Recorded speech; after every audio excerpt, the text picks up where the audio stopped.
उद्धव ठाकरेंच्या हातात bargaining power आली.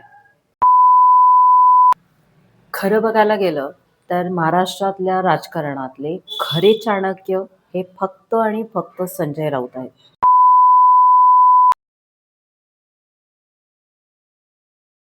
नमस्कार. तुमचं एकदा मराठी बातम्या या चॅनलमध्ये पुन्हा एकदा खूप खूप स्वागत.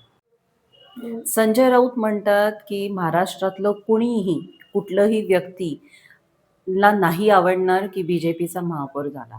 संजय राऊत तुम्ही म्हणजे महाराष्ट्र नव्हे, तुम्ही म्हणजे फक्त मराठी नव्हे आणि नाही सॉरी. संजय राऊत असे म्हणतात की महाराष्ट्रातल्या कुठल्याही व्यक्तीला आवडणार नाही की बीजेपीचा महापौर झाला. संजय राऊत तुम्ही म्हणजे महाराष्ट्र नव्हे आणि तुम्हीच म्हणजे मराठी नव्हे. मराठी जे कट्टर हिंदुत्ववादी आहेत ना, त्यांना हीच इच्छा होती, की आता बी-जे-पी महापालिकेच्या सत्तेवर यावी आणि म्हणून ही जे अ, मतदान झालेलं आहे, हे बी-जे-पीच्या फेवरमध्ये झालेलं आहे. तुम्ही तुमचे मनातले विचार अख्ख्या महाराष्ट्राचे विचार म्हणून जे समोर आणताय, ते नका आणू. कारण आम्ही पण मराठी आहोत, पण आम्हाला फक्त बी-जे-पीच हवी. केंद्रात पण, राज्यात पण आणि भारतभर पूर्ण भारतात पण. सो मराठी माणूस हा फक्त तुमच्या विचारांचा माणूस नव्हे. मराठी माणूस हा कट्टर हिंदुत्ववादी पण आहे आणि त्याला असंच वाटतं, की आता सत्तेत फक्त बी-जे-पी यावी. काही दिवसांपासून जेव्हापासून महानगरपालिकांच्या निवडणुका झाल्या, त्याचे निकाल आले आणि अ, मराठी बातम्या किंवा मराठी मीडिया यांचे सूत्र ॲक्टिव्ह झाले. हास्यास्पद आहे, पण मला कळत नाही, की मराठी बातम्यांमध्ये एक हेडलाईन देतात किंवा ब्रेकिंग न्यूज देतात, की शिंदे सेनेने दबाव तंत्र सुरू केलं आहे. म्हणून हॉटेलमध्ये आपल्या सगळ्या विजयी नगरसेवकांना कोंडून ठेवलं आहे. जसं की संजय राऊत म्हणाले. आणि पुढे लिहितात की सूत्र. आजपर्यंत हे मला वाटतं कदाचित मराठी मीडियाला पण माहीत नसेल की सूत्र कोण आहेत? कोण सूत्र? म्हणजे जे तेच लोकं दाखवतात की ते लोकं फोनवरून कॉन्टॅक्ट करतात भाजपा च्या सगळ्या नेत्यांना आणि ते नेते तेच म्हणतात की हे सत्य नाही. किंवा शिंदे साहेबांनी ज्या दिवशी निकाल जाहीर झाला, त्या दिवशी स्वतः येऊन मीडियामध्ये एक गोष्ट सांगितलेली, की मी माझ्या सगळ्या लोकांना सांगितलं आहे, की महापौर पद नाही मिळालं तरी कामाला लागा आणि जनतेपर्यंत पोचा. इतकं स्पष्ट वक्तव्य केल्यावर सुद्धा मराठी मीडियावाले असं म्हणतात, की शिंदे एक ब्रेकिंग न्यूज एक दिवस अशी असते, की शिंदेंनी दबाव यंत्र केलं कारण त्यांना मुंबईचा महापौरपद हवं आहे. आज ब्रेकिंग न्यूज ही होती, की बी-जे-पीने असं सांगितलंय, की नाही महापौर आमचाच होणार मुंबईमध्ये. मग संजय राऊत येतात आणि संजय राऊत खरे चाणक्य आहेत, असं मी सुरुवातीला जे म्हणाले, की ते येतात आणि त्यांच्या गोष्टी सांगायला सुरुवात करतात, की शिंदेनी हे केलं, की जसं काही पुढचे चाली काय होणार आहेत, हे ह्यांनाच माहिती आहे. मग आम्ही आमचाच महापौर होणार. मग आम्ही वाट बघतोय.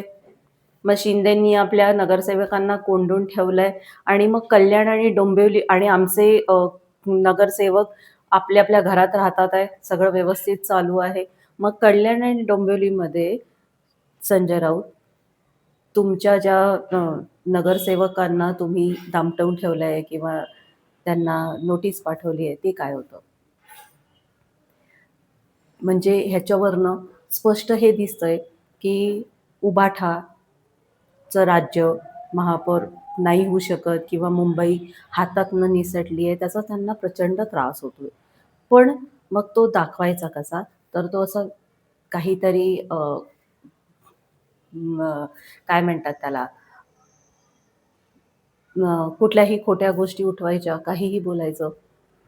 सकाळी 9 वाजता यायचं आणि एक गोष्ट काहीतरी चिटकवून जायची.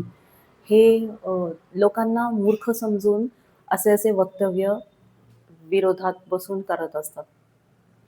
बरं, मराठी मीडियाला जरासा धीर नाही आहे, की महापौर कोण होणार हे कळू देत ऑफिशियली. तर मराठी मीडियासुद्धा आज एक गणित दाखवतीये, की भाजपा कदाचित शिंदेंवर दबावतंत्र तयार करून काँग्रेसला बरोबर घेईल किंवा ओवेसीला बरोबर घेईल आणि ते गणितं करून दाखवतात.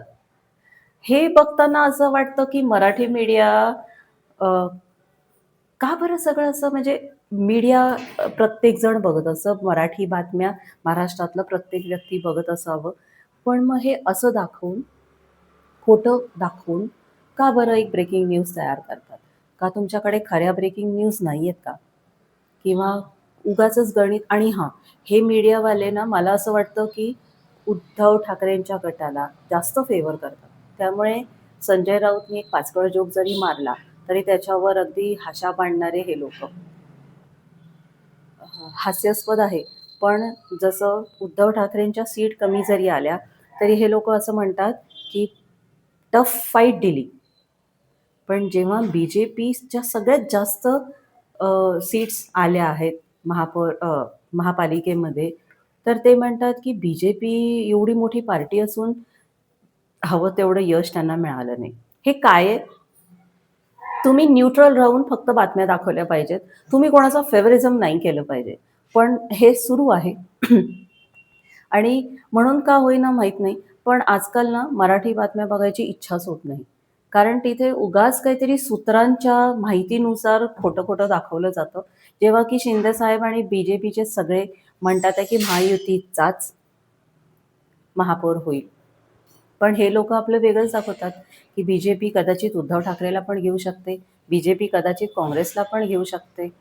मग असं वाटतं कुठेतरी, की सगळा खोटा बाजारच चालू आहे. त्यामुळे बातम्या न बघणं सोयीस्कर आहे.